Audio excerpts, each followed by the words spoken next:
On a pu remarquer sur chaque facture que l'on vient d'analyser qu'il y a une TVA à payer. Le terme TVA signifie taxe sur la valeur ajoutée. Mais essayons d'abord de comprendre ce qu'est la valeur ajoutée. Prenons l'exemple de PC Maniacs. PC Maniacs est une entreprise qui assemble des PC. Il faut savoir qu'elle ne produit rien. Elle ne fait qu'assembler les différentes pièces qui lui sont fournies par ses fournisseurs, à savoir l'écran, la souris, le clavier, la carte mère et la tour. L'entreprise achète l'écran à 100 €, la souris à 5 €, le clavier à 10 €, la carte mère à 335 € et la tour à 50 €. Au total, cela coûte à PC Maniacs 500 €. Mais ce PC n'est pas encore monté, et c'est le personnel de PC Maniacs qui va le faire. Le personnel de PC Maniacs va alors assembler toutes ces pièces qui, mises ensemble, vont créer l'ordinateur. Mais cette main-d'œuvre a un coût. Imaginons que pour assembler cet ordinateur, le technicien de PC Maniacs a besoin de 2 heures, et qu'il coûte à l'entreprise 40 € par heure. Cela va donc coûter à PC Maniacs 80 €.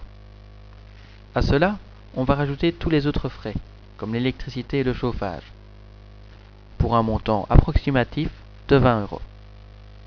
En tout, cela va donc coûter à PC Maniacs 100 €. À ces 100 €, il ne faut pas oublier de rajouter les 500 € qu'ont coûté les marchandises achetées. Donc, au total, l'assemblage d'un ordinateur coûte à PC Maniacs 600 €. Grâce à ces différentes informations, on va pouvoir trouver la valeur ajoutée qu'a apportée PC Maniacs à cet ordinateur.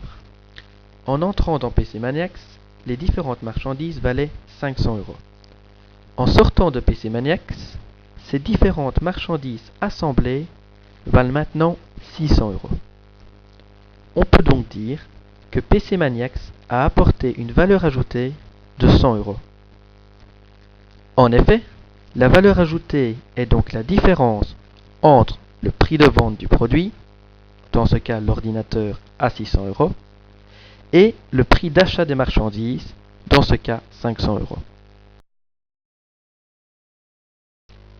Avant de voir comment l'entreprise paye cette taxe sur la valeur ajoutée, il faut savoir que lorsqu'une entreprise achète des marchandises, elle doit également payer une TVA.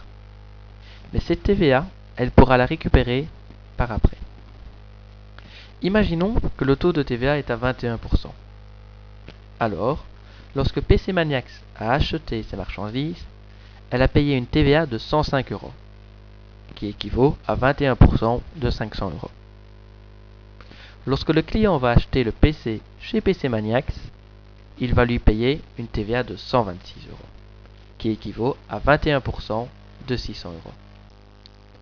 Il est normal que PC Maniacs récupère cette TVA de 105 €, puisque sinon, cette TVA serait payée 2 fois.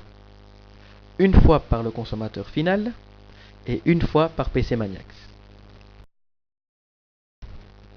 Mais pourquoi dit-on qu'il s'agit d'une taxe sur la valeur ajoutée? Reprenons le cas de PC Maniacs. On va réaliser la différence entre la TVA payée et la TVA récupérée par PC Maniacs.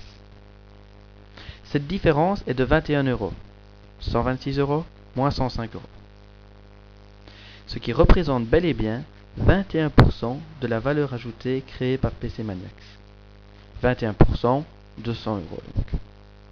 C'est pour cela que l'on appelle cette taxe taxe sur la valeur ajoutée.